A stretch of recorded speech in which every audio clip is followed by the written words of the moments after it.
Maybe he drinks gasoline all week, and then at the end he's got a hose he pees into, and it runs into the gas tank, and it's just enough octane in there to get him through. Maybe that's what made his hair grow back.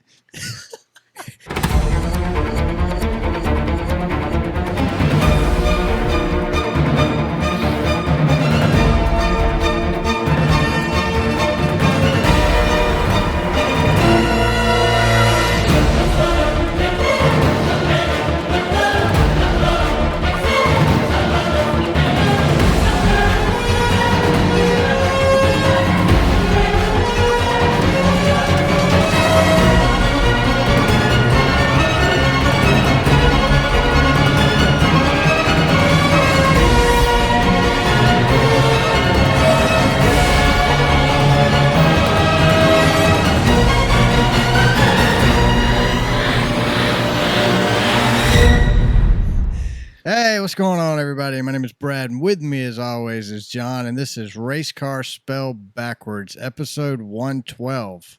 Got it. What's up? Let's talk about something exciting. Okay. Whiskey Myers. That was good. Yeah, we went to a Whiskey Myers concert last Friday night. Yep. Really good show. They had it was phenomenal.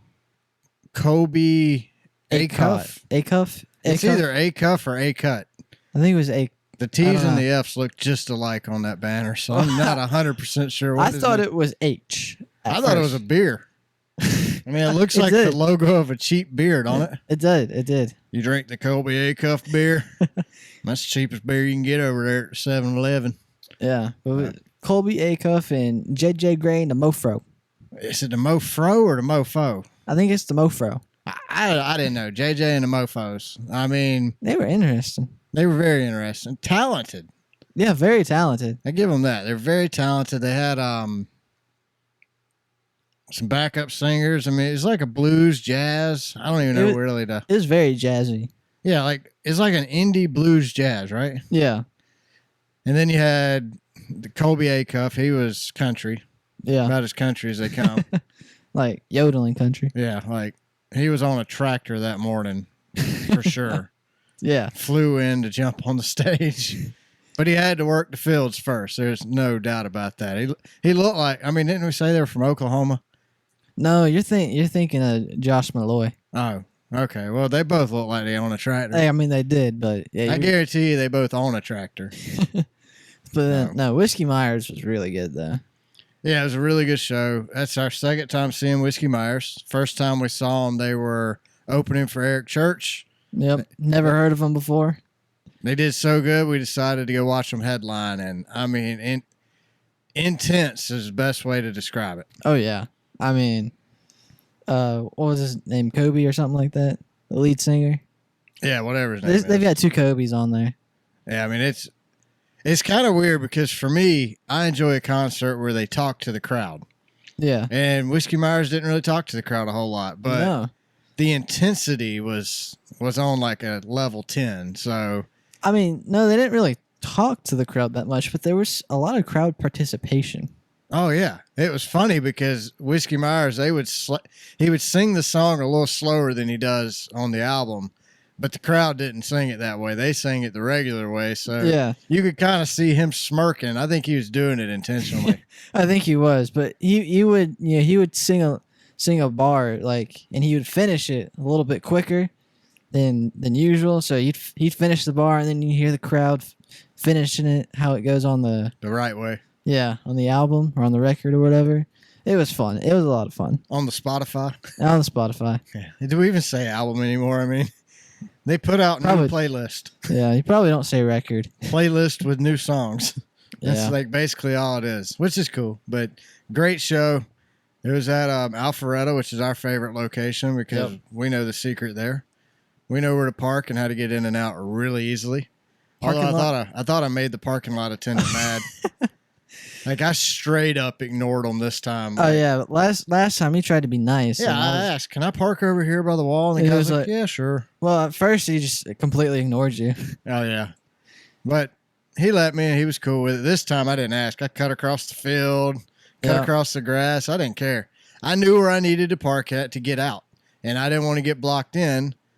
letting some dude in middle school tell me where to park at. So I went and parked where I knew I needed to park at, and then came management. Dude with a clipboard comes up to our window, and I was like, "Uh-oh, here we go." That's what I was like, oh, man. I'd have talked my way out of it. What's he going to say? You can't park here. Like you can now, but you couldn't have 5 minutes ago. Be like, well, I paid to park here, so. Yeah, get over it, I paid dude. for the lot, not the spot, okay? Ooh, that heat kicked on. Yeah, it did. And now it's off. Whew, I can feel it over here in my seat. Got me all hot and bothered. Getting all sweaty. So, yeah, great show. We didn't get kicked out of the parking lot. The guy was there to tell us we couldn't bring our guns in, so we had to leave the guns in the car. Yep. Such a Georgia thing. Only in the South do they have to tell you to leave your weapons in the car. I know, right? Of course, then you got frisked like you had a weapon. I know. Because your belt buckle went off. I know. I walked through and I was like, because my belt usually doesn't go off. We have the same belt. Mine always goes off, so. But it didn't. Well, did it go off on the big machine? Yeah. Okay. So I don't know. It went off on both. So. That's weird. Yeah, but she's got her wand over there, and I'm like, oh, it's just. I lift my shirt up, show her my belt buckle, and she's like, all right, take your belt off, empty your pockets, take your pants off. I'm like, whoa. Calm down, lady. This ain't the TSA. This is a concert. This is Whiskey Myers. Chill out. Come on. So, no, it was a good show. Great show. If you haven't seen Whiskey Myers, if you've never heard of them, check them out. Yep. Phenomenal band, phenomenal show. I'm hoping they have some new stuff coming out. Yep, hopefully. Looks like it. What else is new? I wore this shirt today. It's peach, I promise. But on video, it looks like Tennessee orange. So I'm wearing this in honor of my good friend Jonathan, because his Tennessee Vols did beat the Roll Tide of Alabama. And, anytime Alabama lose, that's a Georgia win. That's a very good day in my book. Like, I'll celebrate an Alabama loss regardless. I think if Florida beat them, I wouldn't be as happy. Why? The Florida Gators, I mean, yeah, but I got like a sickness when I even say the word Gators. Like, it just kind of. But Gators are Roll Tide. I don't know. It's a tough one for me. Can they tie at a loss? Can they both lose? Like, what if both teams just don't show up? Yeah, forfeit. That I would be good with that. So, but no, Tennessee beat Alabama, and Georgia beat Oklahoma. I mean, it was Texas. Was it? Oh yeah, it was Texas. So that shows how much I pay attention. Yeah. So Georgia beat number 1 seed Texas, and I mean, it was a good Saturday. Bills won. Yep. Bills had a really good game. They showed up the second half and beat the crap out of the Titans. So that makes me happy. And then we had a race. Before we jump into a race, let's talk about our partner. So Designs by Sydney. If you don't know, she makes these custom hand-drawn minimalist stickers like you see right here. She also does custom Bill stickers, custom Thank You Denny stickers, and custom Thank You Denny shirts. She also takes care of all your professional needs. So if you need letterheads, business logos, stickers for work, T-shirts, any kind of graphics you need or any graphic design needs that your company may have, she definitely has you covered. Between, I'd say, Venus, Mars, Earth, she's probably the best one. I mean, it's somewhere in the Milky Way. Yeah, I mean, if you're looking for a great graphic designer within this galaxy, we know the best one. Sydney's got you covered. So that's designsbysydney.com. You can see her website down here somewhere in this area of my hand. But if you use code CAR1024, that's CAR 1024 at checkout, you'll get free shipping this month. And make sure to check out the which race was better poll that she puts out every week. I do believe the Xfinity race won yet again. Good. I'm going to have to get with Sydney at the end of the season and see how many times the Cup race actually wins. Right. Or the truck race. Like, Fox has ruined the truck series. Like, I don't even watch. I have no idea what's going on in the truck series anymore. Not a clue. And the next gen cars ruined the Cup series. So I'd be curious to see at the end of the season what percentage which race won the most of. I'm thinking it'll be the Xfinity because yeah, they pretty much win every week. Oh, man. So make sure you vote on that poll. And if you haven't heard, the official Thank You Denny t-shirt and sticker is now available at designsbysydney.com. So make sure you head over now. Use car1024, get free shipping when you order your sticker and t-shirt. I would suggest get both, sticker and a t-shirt. Yeah. John's got a t-shirt on the way. Although this week we need a thank you, Dale. Yeah, we do need a thank you, Dale. So let's jump into some racing hot takes since we've covered the best graphic designer in the Milky Way. Racing hot takes. First one we got, Dale Jr. If it wasn't for Dale Jr., we wouldn't have a whole lot to talk about today. That's a fact. Thank you, Dale. We say thank you, Denny, for NASCAR. We say thank you, Dale, for everything. That's right. I mean, that's like my Twitter name is Dale, yeah. So, yeah. But Dale Jr. What's he doing? He's running the Budweiser #8 in the Cars Tour. Man, it's such a cool-looking car, too. It is. It's iconic. So today, it doesn't get more iconic. It's got the old #8, the original styled #8, like it's supposed to be. It looks proper, and it's a beautiful car. It says Bud on it. I mean, it's the red Bud car. Like that, it's amazing. To me, next to the black #3, the red Bud car is the most iconic car in NASCAR, in my opinion. I know other people would put Jeff Gordon's car above the 8, but I put the 8 first and then Jeff Gordon. Yeah. So yeah, I'd have to agree with that. He teased it last night. So last night, Tony Uri Jr. posted a picture of the red Bud #8 about 3/4 of an inch away from the wall at Homestead. And then Dale Jr. posted a little something about Dale Jr. sitting there looking at a Bud can. So we knew something was coming. We just didn't know what. Did you see Budweiser responded to it with like the eye emoji? Oh, yeah. Yeah. Yeah, I mean, it's cool. It was cool. So then this morning I wake up and I saw it first from Bob Parker, so I sent it to John immediately. I said, hey, we got something to talk about now. Yep. Yeah. Yes. Thank you, Dale. So Dale Jr. is going to be running this in select late model stock car races this year and next year. He's already announced November 22nd and 23rd at Florence in South Carolina. He will be making the debut in the #8 Bud car. That's going to be cool. That is going to be very We might cool. go to that. I'm just saying. Like I want to go to that. That'll be a last minute decision though. That'll the week of decision. You just got to see how finances and all that stuff lines up. But yeah.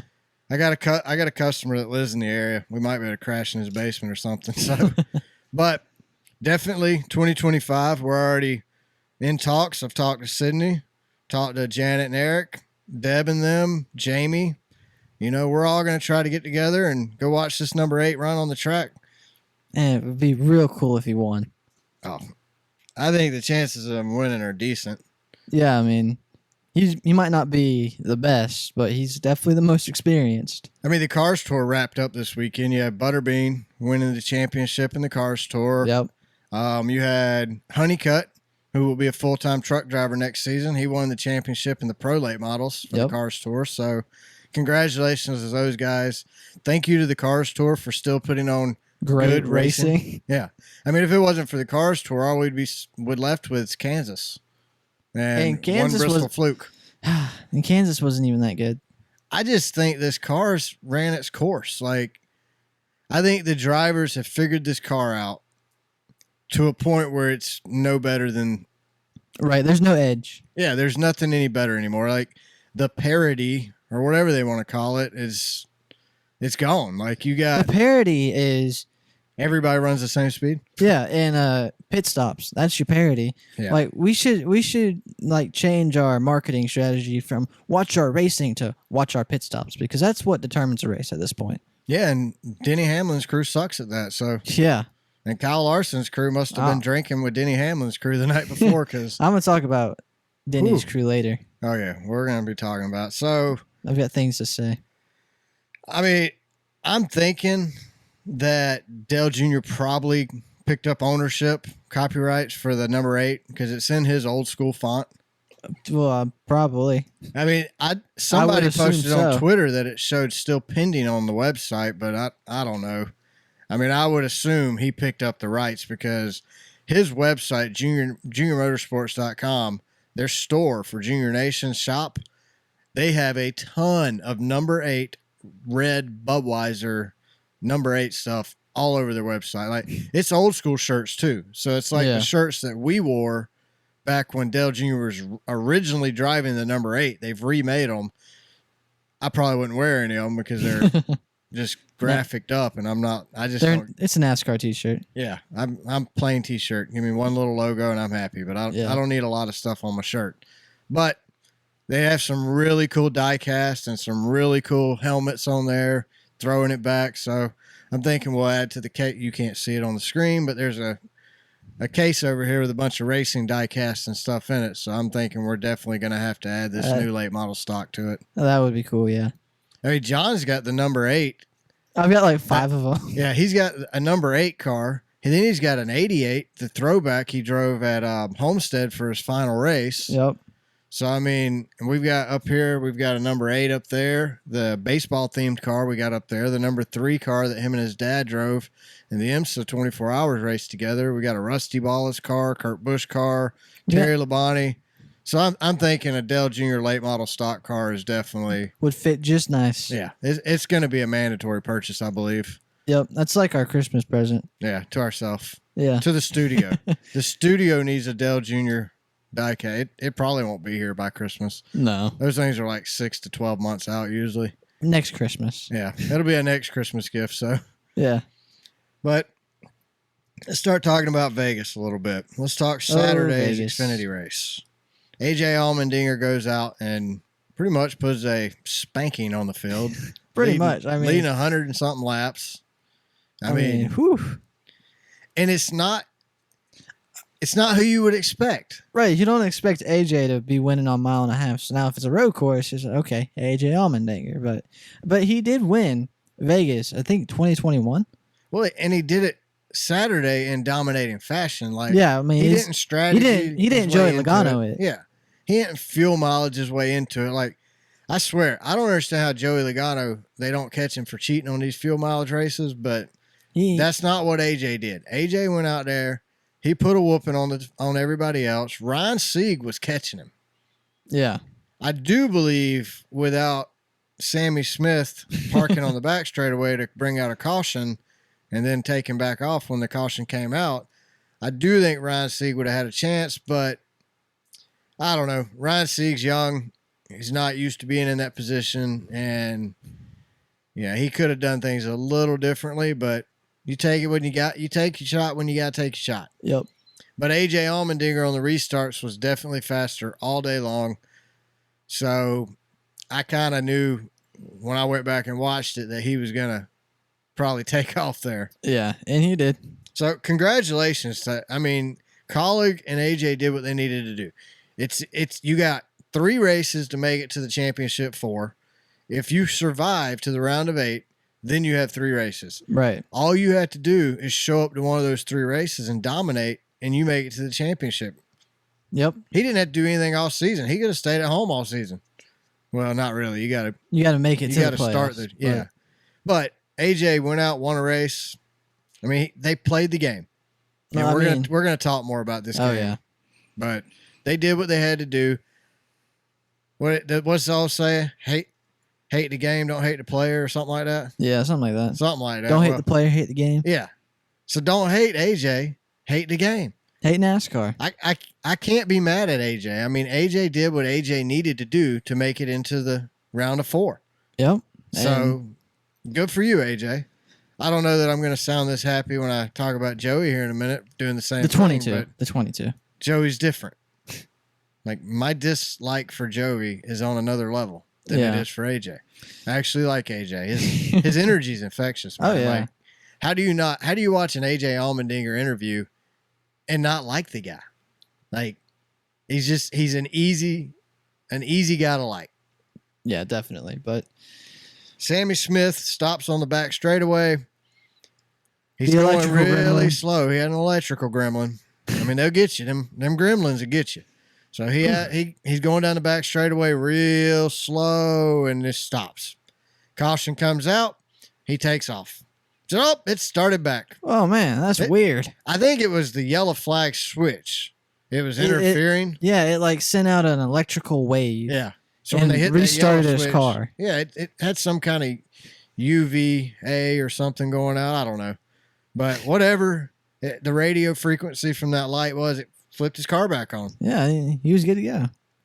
Not really, but... I was listening to Door Bumper Clear, and Chip Childress was on there, and he was talking about how in the Cars Tour, when you stop on the track and bring out a caution, you get a 3-lap penalty. And that's pretty much, it's helped stop that from happening in the Cars Tour. It's made a huge improvement in their racing. I don't know why NASCAR doesn't implement something like that. When's the last time you said, well, that's made a huge improvement when it comes to NASCAR? I'm hoping when the lawsuit's done, I'll be able to say that. But no, I mean, this car made a huge disprovement. It brought the quality way down. Way down. Like, I can't stand this car. But, actually, NASCAR didn't do anything stupid this weekend.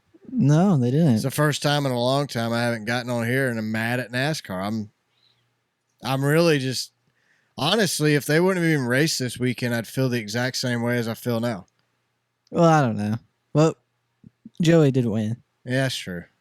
So, I mean, I mean, did you listen to Actions Detrimental? I didn't even finish it. Didn't he sound so depressed? Like, I know, he needs better help. He does. They're going to have to get him a sponsorship with BetterHelp.com. I mean, I don't blame Denny for being so down though, because Saturday they qualified 6th. That's better than they usually qualify at Vegas. They were fast during practice. I watched some of practice, and he passed Bell during practice. I think Joe Gibbs is just cheaped out. And then come Sunday, he can't go the right way. He could go. He went backwards was the only way he went. Yeah. He went the right way for everybody else, just not for him. Yeah. Well, we'll talk about that too. So let's jump into Cup racing. We've talked about the Xfinity race. So was Vegas a good race poll? I voted no. I voted no. So you got 2 no's here. Different reasons, though. 66% of you said yes. 34% of you said no. I voted no solely because Joey Logano won. I voted no partly because Joey won. I voted no because I was just bored out of my mind throughout that whole race. I see, I was too, but it could have been a Kansas-like finish, 17 wide. Joey Logano wins. I'm voting no. I don't care how exciting the race is. I will vote no if Joey Logano wins. Sydney, I'm sorry. I know he's your guy. And off the track, I actually like Joey. He does a lot off the track that I can get behind and support. In the booth, I really like Joey. Yeah. Joey in a car, I just don't like. I don't hate him. I won't say I hate Joey because I used to, but now I don't hate him. His off-track stuff's made me not hate the guy. But I cannot pull for Joey Logano. No, absolutely not. Not a chance. And I can't vote no, yes, on a good race poll because if Joey wins, to me, that's a bad race. Yeah. But I'm man enough to admit that. Like, for the whole world to know, I voted no solely because Joey Logano won. Now, if, I don't know, Christopher Bell would have won that race, I'd still voted no. Yeah. Although I will say that last run. That was probably the best part of the whole race. It was till about 4 to go, and you realize Bell's not catching him. Yeah. And then it took everything out of it. Yeah, I think if Bell would have been able to catch him, even if he didn't pass him, it still would have changed my vote, but it might have changed your vote. Yeah, but if Bell could have given him a run for his money. Yeah, honestly, I think if Bell would have got there, Blaney was going to block him and hold him. Oh, absolutely. I mean, and Bell was not going to be able to pass him because air. The Penske guys and their teamwork. It's far and beyond above what any other team remotely does. Oh, absolutely. There's no team in the NASCAR circuit that works as well together as Penske. No, it's not even close. You don't even have to tell them. It's not like somebody came over Blaney's radio and said, "Here comes Joey. He's going to need you to bump draft him to the victory." Nobody had to tell him that. Blaney's just like, "Oh, yeah, there's my teammate. This is what I'm supposed to do. I love you, Joey." Oh, man. The great Joey. Well, I mean, it's not like Blaney was having a good day. No, Blaney hit the wall so hard on one side, he broke both toe links. Broke the toe link on the other side. That was crazy. Oh, man. So what we're going to do, since there's not a lot to talk about this week, we're going to go through the 8 playoff drivers and their day, talk about that. And then there's only one bullet point to talk about outside of those 8 drivers. So let's go ahead and start. We're going to go in order. We'll just start with Joey Logano. The 22. Joey Logano on a fuel strategy. Of course. Saves enough gas to win the race. Yep. Like at Nashville, he saved, 30, 40 laps of gas? Yeah, like 30 plus more than what they were predicting. How are we not? Look, I guarantee he's got gas somewhere in that car.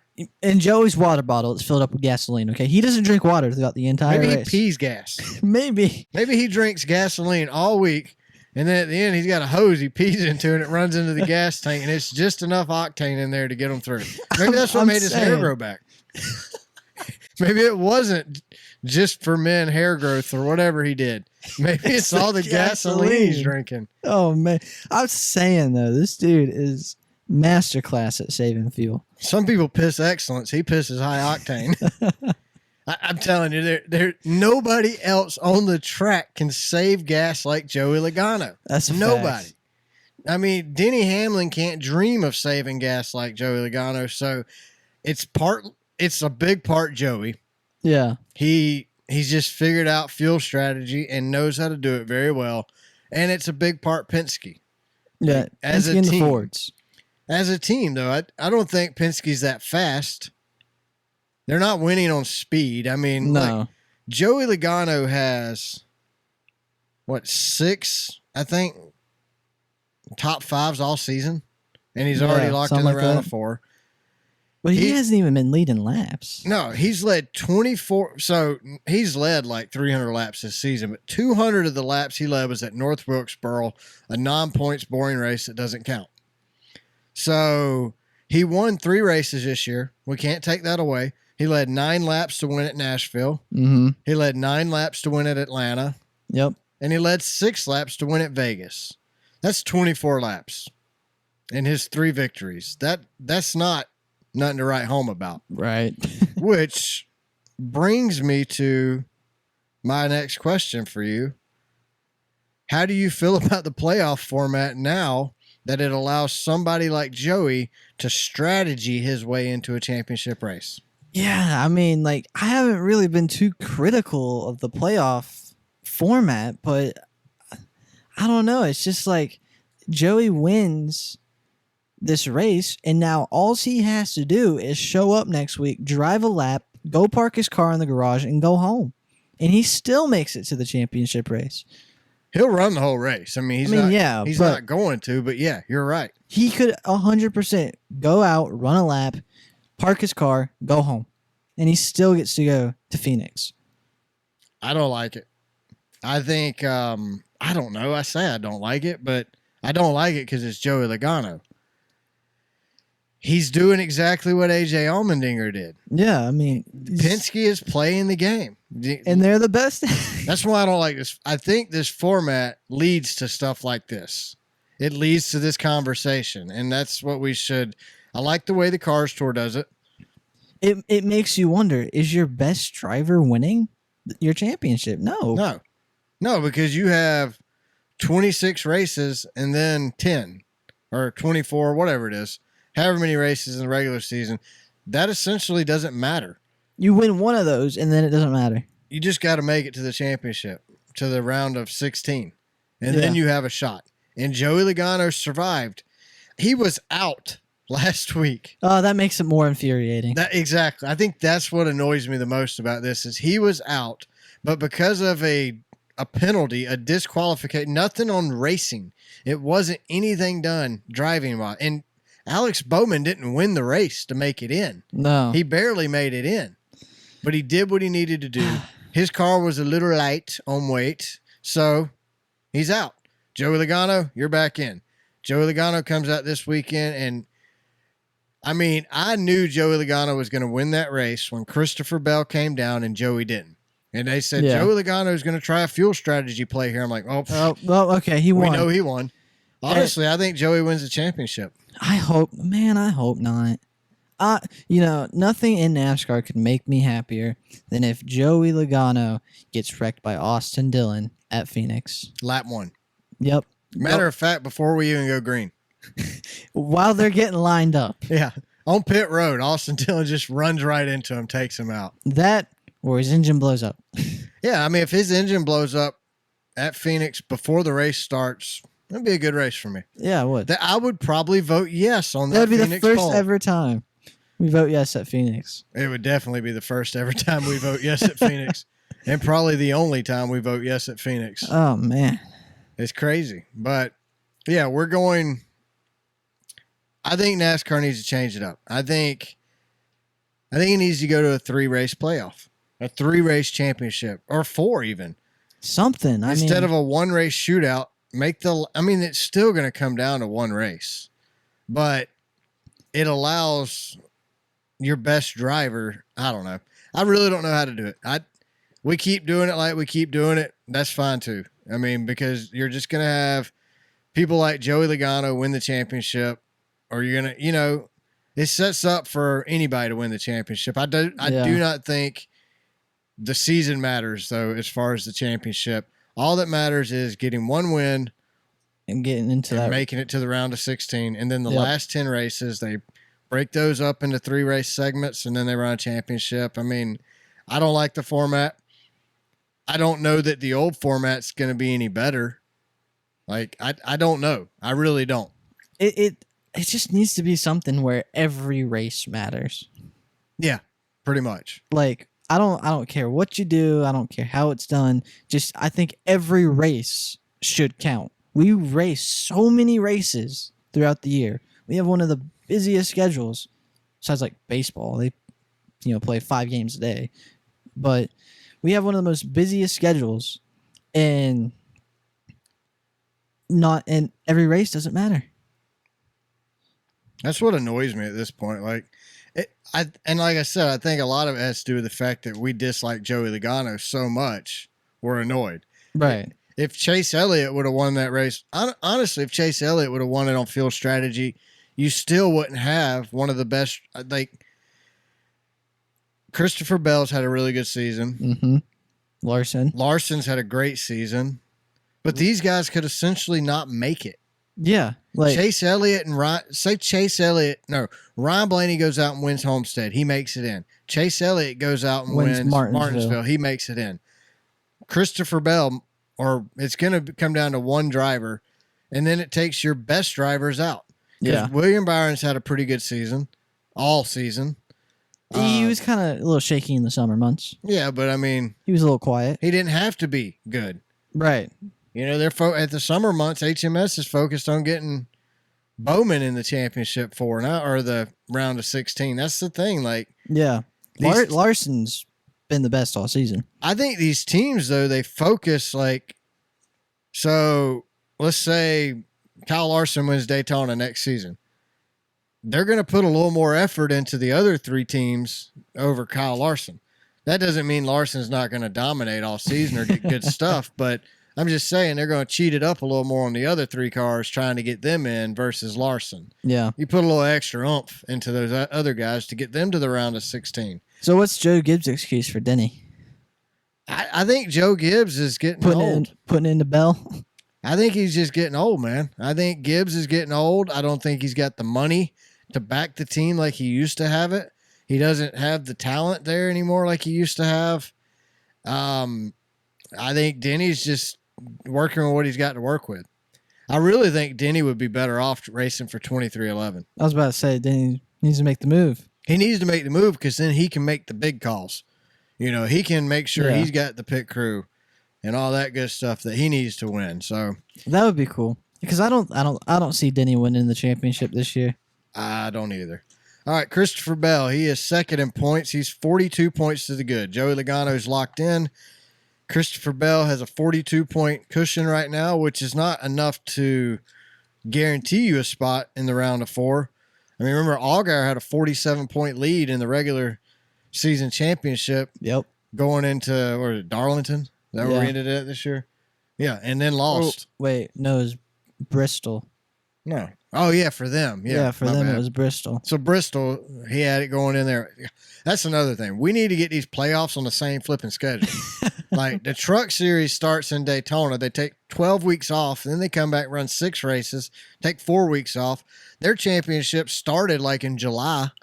I don't even know what's going on there. Oh, man. They had like a round of 32, and they dwindled it down. Like I don't even know when the last time.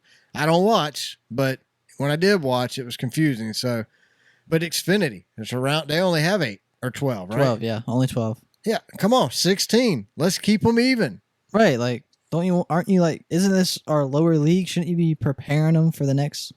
They're just confusing them, which is preparing them to run Cup. Oh, okay. Yeah, they want to make sure they have no idea what's going on, and they're saying, "All right, you're ready. Officially ready for Cup. You don't know what's going on." That makes sense.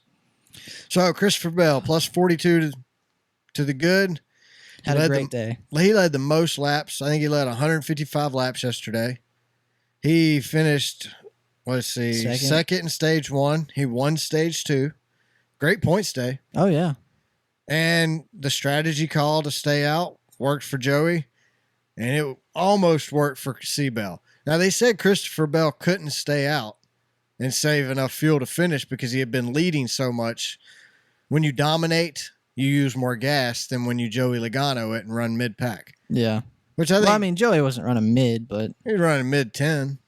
Yeah, but it's not mid-pack. Mid of the top 10.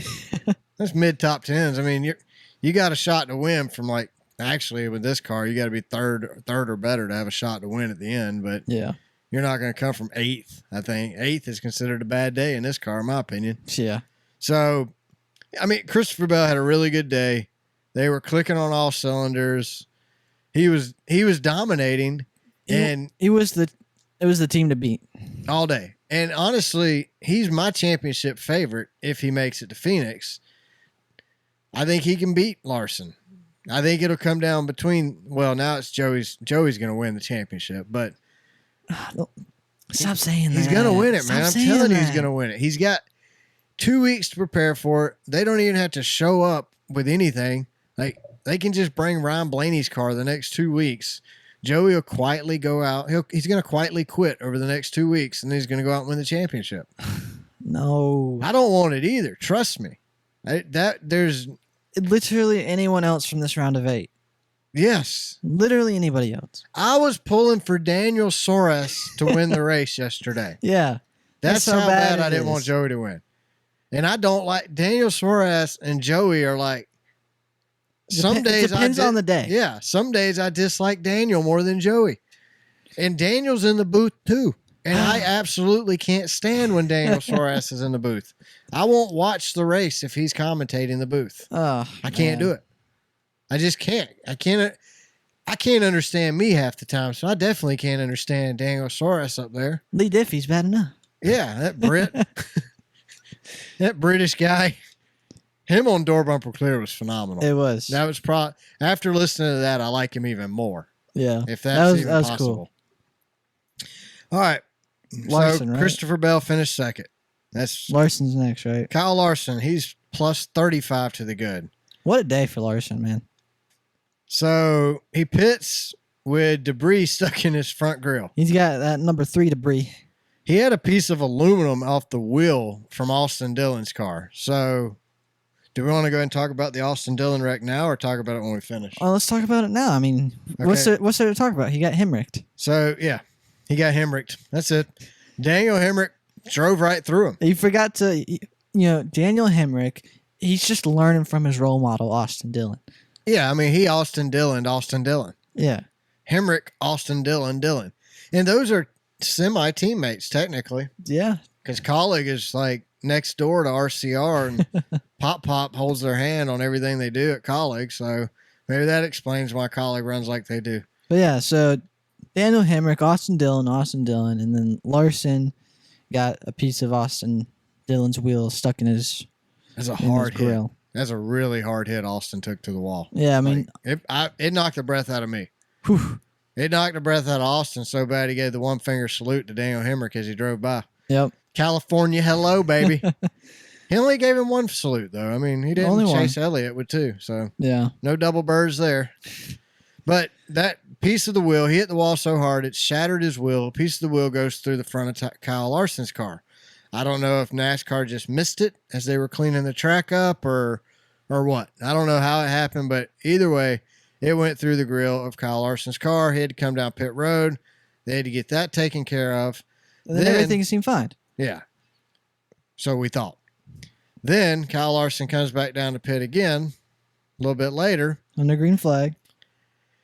And he just blew it. I mean, Denny Hamlined it. His crew Denny Hamlined it all the way. I mean, that was one of the worst pit stops I've ever seen. They changed the front right, the rear right got stuck. So they run around the left side, driver's side, start changing tires there. The rear tire changer runs back around and tightens the lug nut on the rear right side. They go back to the left side. They get one tire changed and they send him on his way. Yep. They should have held him and just changed all 4 tires because then they had to come back down and change a 4th tire later. I mean, it was, and which, ended them 2 laps down. Well, I mean, I thought his day was over. I thought his day was over too, but it's not. So his car was okay. He even said before the race started, we don't have the fastest car. He qualified, 5th? Yeah. He was real disappointed about it. Yeah, I heard him talking about how slow his car was, and I looked up qualifying. I'm like, he qualified 5th. That's slow. I mean, I guess for Kyle Larson, when he's used to leading every lap of the race, which he'll probably do, I think, in one of the next 2 races. Yeah. He'll either lead every lap at Homestead or Martinsville. One of the 2. He has a knack for doing that. Just when it matters. Yeah. But Kyle Larson, he did bring home an 11th place finish, right? Yep. So, let's see. He finished 10th in stage 1. He didn't get anything in stage 2 and finished 11th. So, good rebound. I want to talk about how he managed to get back and finish 11th. So, he's 2 laps down. I don't remember how they got that first lap back. But a little bit later in the race, it's Larson and Ty Gibbs racing to be the last car a lap down. Larson passes Ty Gibbs, and Ty Gibbs, I think he's like tearing up in his car a little bit, and overdrives it, runs out of talent. You think he had tears in his eyes? Yeah, that's. Like, I'm not gonna. Or do you think Mr. H walked down there and wrote a check? Joe Gibbs goes, "Look, I can tell you're struggling, obviously, by your Denny Hamlin pit crew here financially. Let me just cut you a check. Yeah, and here you go." Tell Ty to spin it around. This will pay for Ty's damage on his car. Oh, look, Gibbs is in the wall. Whoa. They come over the radio and go, bank account, bank account, bank account. Oh, I know what that means. That means hit the wall. So, no, I don't know what happened there, but yeah, Gibbs gets into the wall. Just running too hard. Caution comes out, gets a lap back. Larson gets his lap back, and then he drives back up through the field and finishes 11th. Yeah, I mean, good for them. I mean, that Cliff Daniels is probably one of the smartest minds in the garage. I think they rebounded well. Yeah, I think Chris Gabehart needs to go have a chat with him. Yeah, Gabehart might want to go work at 2311 when Denny goes there. All right, next up, William Byron. He is plus 27. William Byron's had a solid past couple weeks. Yeah, I mean, William Byron's looked like the William Byron that started the season off. Yeah. I mean, he ran really good for the first 10 races or so. Kind of died off mid-season, then came back and picked it back up. Yeah. At the end here. And when it matters, he's picked it back up. So I can't hate him for that. No, I mean, he finished like 3rd? Something like that. Yeah, I mean, he's had a very solid playoff run. Hey, I mean, I think William Byron, he really had a quiet day yesterday. He did. He didn't do anything spectacular, nothing stupid. Finished stage 1 in 4th and 3rd in stage 2 and finished the day in 4th. I mean, he's plus 27 to the good. I don't, next to being locked in, I think that's about as good as you're going to get right now. Yeah. Which is crazy that he's plus 27. William Byron is plus 27 and he's in 4th. Yep. And then you have Denny Hamlin up next. He is negative 27 Ooh. to the bad. Man, what a day for Denny. He unloaded off the truck, in my opinion, slow. On Sunday. Yeah, not slow. slow for what I expected. I expected Denny to run really good here at Vegas and be strong. So, because look, Christopher Bell ran good, so we know Gibbs knows what they're doing here. Right. Here's my thing. Obviously, Denny had the better long run car.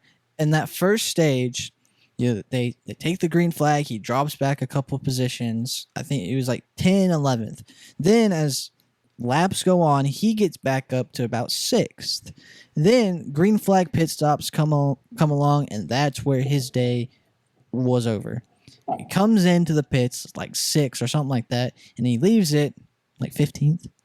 I think for Denny, as long as they don't have green flag stops, he's got a pretty good shot at winning the race. So that first set of green flag pit stops, I was watching the times. Larson was like a 9.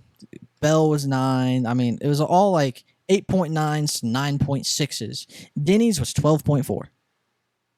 I mean, that's how Denny's whole day went. I mean, it's like they couldn't win for losing in the pits. No. Like I said, it looks like his pit crew was out drinking all night Saturday night, half the morning Sunday morning, and they latarded it and got up there like Steve Letarte, half drunk. No offense, Steve, but you sound drunk on Saturday. Every Saturday now. But that's what they look like. They look like they was just out there just winging it. Like, yeah, this is our first time ever in the big show, boys. Let's see what we can do. And we suck. I know. And then they're trying to get Denny's track position back because that's all that matters now. And so they take a 2-tire stop. That obviously wasn't going to work at Vegas, a track that is known for where tires matter. So Denny loses a bunch of more positions. He ends up pitting, taking all 4 tires. At one point, he was a lap down. Then there's another pit stop later in the race where, he was undercutting his box all day, but they just forgot to loosen one of the tires, and they sent him off and then called him back. So he back up, fixed a tire, and like came out, in the 20s, something like that. Yeah, he couldn't win for. Like I said, it was just. Honestly, that 2-tire stop, I get it. I understand where Chris Gabehart was going with his thought process there, but like it's not going to work here. Stop trying to outplay the system. Like sometimes you just got to play the race. Yeah, just run the race. Yeah, because I feel like that's something Gabehart's been doing a lot since the break. It's just been making these, like trying to outplay the race. Well, I think you're on to something because since the Olympic break, the pit crew at Denny's pit crews just sucked. He had one of the best pit crews at the beginning of the year, and even through the mid part of the year. Yeah, they were really solid. Like I said, there's something going on at Joe Gibbs Racing we don't know about. Because it's like that team can't win for losing somebody. I mean, used to be they had 2 or 3 cars that were good every weekend and one backmarker team. Now it's like 3 backmarkers and 1 good one. And Bell. Yeah. But yeah, so that's what I'm saying earlier about Denny's pit crew is this playoff has been a disaster for Denny. 100%. The first 2 rounds of the playoffs, they were not good races for Denny. Bunch of tracks Denny's not good at, especially in this next gen car. But then you had a couple of races. Bristol, the pit crew showed up. Denny showed up. He finished like 3rd. He had a good day at Bristol. Kansas, which was another track that Denny is historically good at, and a day that they needed to do good at. Pit crew fumbles it. We get to this round of 8, and he ain't lying. We get to the round of 8, and we're like, okay, now these are some tracks Denny is good at. Pit crew fumbles. Like I don't think we have come on this show and talked about Denny's mistakes. No, I don't feel like Denny's done anything here. No, I don't either. Denny gets screwed more by his pit crew and his own team than himself. Yeah, that's frustrating as a Denny Hamlin fan is that the driver himself is doing what he needs to do. Everyone else is just fumbling it when it really matters. Because Watkins Glen, Atlanta, Talladega, the Roval, all these tracks, the pit crew does good, but when it really matters in these crucial races, they absolutely fumble the bag. 100%. That's what I mean. Like, it's not that Denny's done anything wrong. I mean, the same with the motor. Yeah. I mean, he lost all the. I mean, I don't think that ruined his championship run. No. Because somebody else on his team was going to ruin it anyway. But that's what I mean. Like, Denny didn't do anything wrong to lose that win. They took a win away from Denny because his team accidentally sent the wrong motor back to California, and they accidentally took off the tab and broke the motor down, and it shouldn't have happened, but it did. Then you had his pit crew. I mean, you're right. Ever since that break, the pit crew has just not been clicking. No, especially when it matters most. That's the thing. When it doesn't matter, I think they're okay. Yeah. I don't think they can handle the pressure. No, I don't know what happened because earlier this year, they were one of the best pit crews. Well, I mean, historically, Joe Gibbs has had the best pit crews in NASCAR. So I'm with you. I don't know what's happened, but whatever it is, they need to fix it. Yeah. Because there's no way. It has ruined Denny's championship run. I think his championship run's over. I do too. I don't see him making it past this round. I don't either. He needs a miracle. I'll be honest. I don't see anybody currently below the cut line making it past this round. Reddick's the only one I see making it. Where? Homestead. Okay. He's never won there, though. I thought he won there. Xfinity race. He's won 2 Xfinity championships by winning the race there. He's had 4 runs here in the new car, I think, and he's got 3 top 4s. It's not bad. No, I got the stats down here, so we'll talk about that here in a second. Tyler Reddick. Oh, so Denny finished 8th. Yep. He had a strategy call too. Managed to salvage the day. And finished 8th, but he had 0 stage points. You need to win. So Tyler Reddick, Ryan Blaney, Chase Elliott are the next 3. We're going to talk about them all together. Yeah.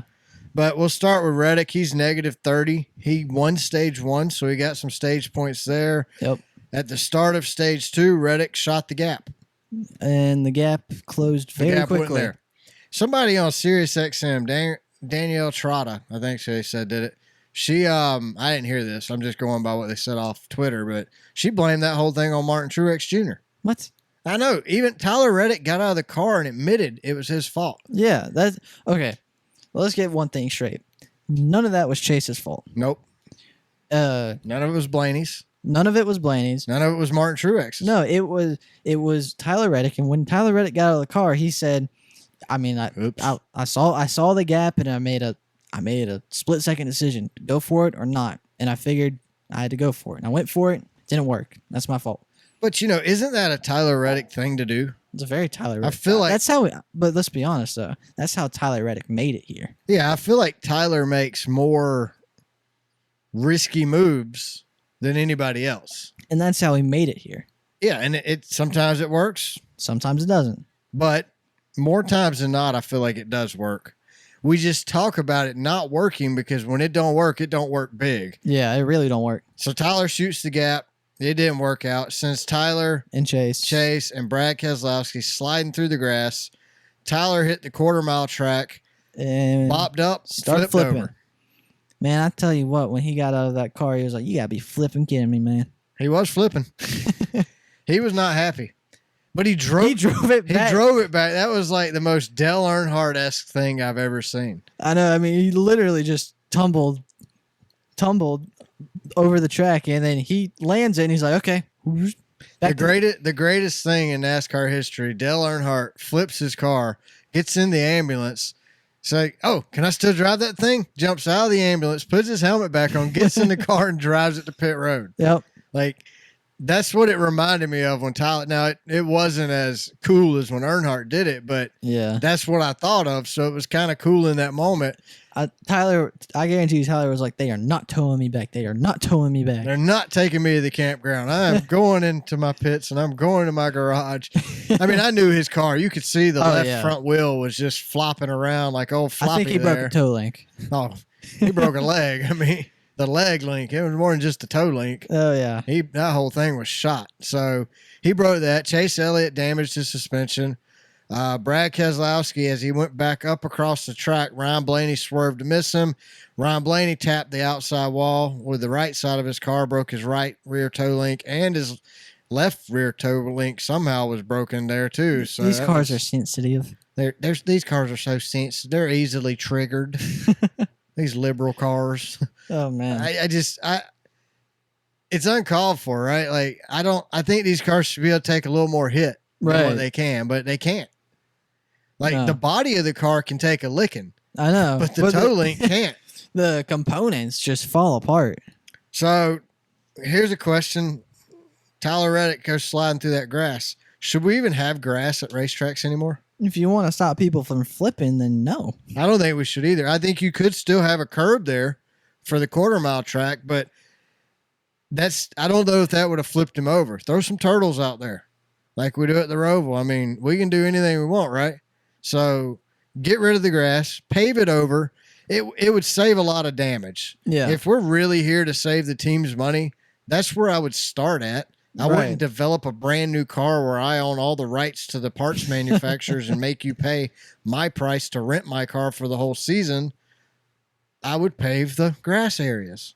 Maybe, I would say maybe NASCAR. Maybe they should vote for me for president of NASCAR. Is that a votable thing? I don't think it is. I don't think it is either. But let's do it anyway. We'll do a poll.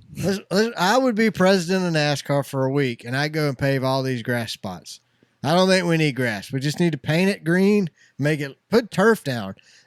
Really, Charlotte did turf because of the Roval. Yeah. And the turf makes a huge difference when the cars get loose in that turf. Yeah. It's not like getting loose in the grass. So either you're not digging into it. Either pave it or turf it. I don't care which one you do, but we need to do one of them, and we'll quit destroying these cars. I mean, just spinning out is enough of a punishment in these cars because you can't pass to get your spot back. Nope. So you don't have to flip it to be punished anymore. So Ryan Blaney, he's negative 47. He got 0 stage points, ended up finishing 32nd. He was involved, like we said, in the Tyler Reddick wreck. Yep. Chase Elliott, another disaster of a day for him. Yep. Was involved in that wreck. Got his car back up running from the DVP clock and then took it to the garage. He came out with I think it was minus 27. Yeah, once he couldn't pass anybody else to make up any spots, he pulled it in and ended his day. Yeah. I don't blame him. He's out there running around miserably anyway. But so Chase is negative 53 to the good. I think if you are below the cut line, you are in a must-win situation. I agree 1,000% with that. If you are not, I know you got Reddick. So you have Reddick winning Homestead? I do. You got Joey Logano, Christopher Bell, Kyle Larson, William Byron. I think that's your championship 4. I don't think it changes. I mean, I understand. I see where you're coming from, and I don't think you're wrong, but I don't think you're right either. I mean, it could happen. Reddick has been having a Blaney-esque championship run. Well, he flipped yesterday. Well, yes, but I feel like he's been scrapping his way through this entire championship run. So here's my only concern. He's negative 30. You just said, and I agree 1,000% with you, you have to win to make it to the next round. Yeah. I think the pressure is going to get to Reddick. He's going to make another stupid, risky move. I don't see Denny, Reddick, Blaney, or Elliott making the championship 4. The only person I see making it is Reddick. I think he's the only one that has a shot because I think he's the only one that is going to take those risky opportunities and can make it work. So let's at Homestead. Look at Roval. Denny has 3 wins at Homestead. Kyle Larson has 1 win. William Byron has 1 win, and Christopher Bell has 1 win. Tyler Reddick has no wins at Homestead. I still think he can do it. I mean, I don't, like I said, I don't think you're wrong. I mean, look at his run at the Roval. I get it. I'm with you. But he was limping along to do that too. He's not going to be able to limp his way into the Final 4. No, but I think he's got a good shot at not having to limp his way through. How you figure? At this point, he is limping. I don't know. I think they had a good shot. They had a good car today. Well, they definitely had a good car till he flipped. Yeah. That's what I mean. Tyler Reddick, in order for him to win, he has to race within his limits. You know, he can't go out there and just throw caution to the wind. Right. But I still think he can pull it off. I think he's got 2 more races to do some risky crap and make it work. Maybe.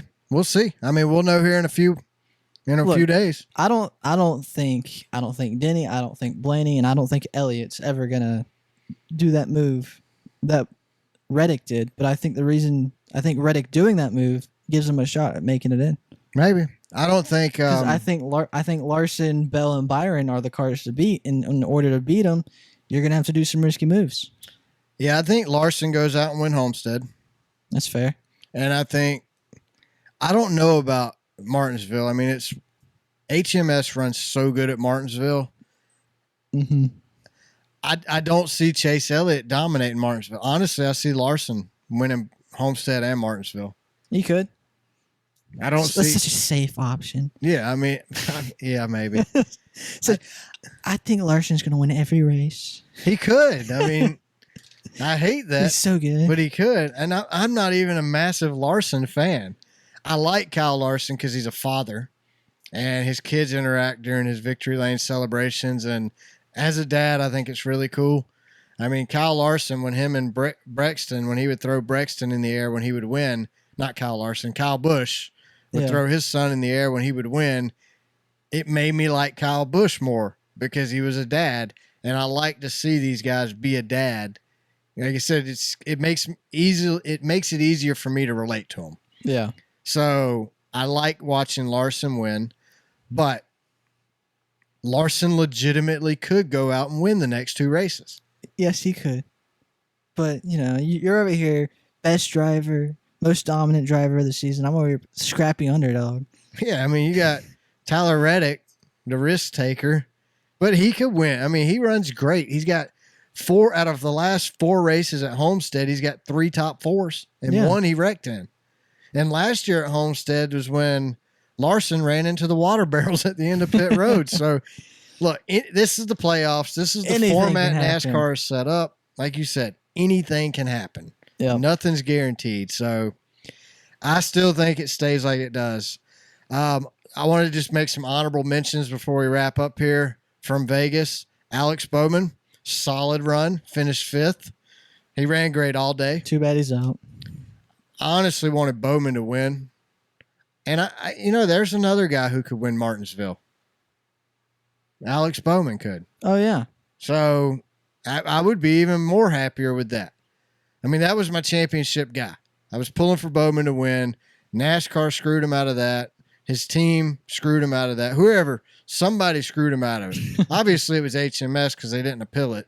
So, we'll blame them. But Bubba Wallace finished 12th. I mean, not bad. I really thought we would see Reddick, who ran great, actually, until he wrecked. But I thought Bubba would have ran better earlier. But he got there. He finished 12th, so a good day for him.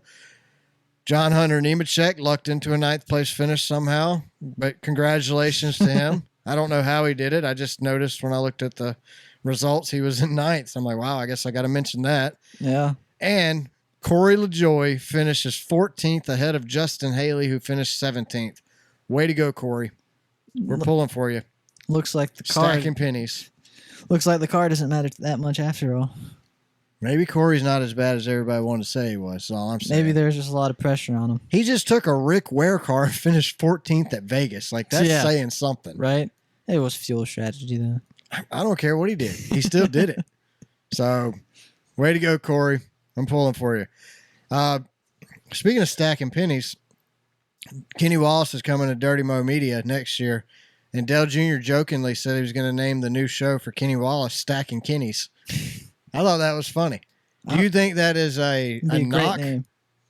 You think it'll be like a knock towards stacking pennies, or that they'll see it as a compliment?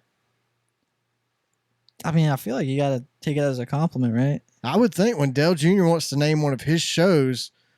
But then again, Corey could be upset that Dale Jr. hadn't tried to hire him away from NASCAR. Maybe. I don't upset. Know. He should be upset. Please get me away from NASCAR. Get me away. I want to be a Dirty Mo guy so I can say what I feel. Please. Please. No, I'm proud of Corey. Glad to see him running well. So next weekend we're racing at Homestead. The race is at 2:30 on TV. I don't know what channel, but it's on It's TV. on TV. It's going to be on TV. I guarantee you that. So you got anything else before we close out? No. Do better next weekend, NASCAR. Or drivers. Yeah. All drivers. Pit do crews. better. Pit crews. Pit crews do better. Everybody do better. We need a more entertaining race. Entertain me. NASCAR is registered as an entertainment company just like the NFL, so I expect you to entertain me. You're not a sports agency. You're an entertainment company. WCW it, WWF, WWE, whatever you got to do. Go out there and entertain me. That's all. Yep. Wrecking is not entertaining me. Racing hard is entertaining. So other than that, thank you to everybody who watches the show each week, listens, shares the show on social media. We greatly appreciate you. Make sure to follow us on X. We're at Car Backwards, or on Twitter.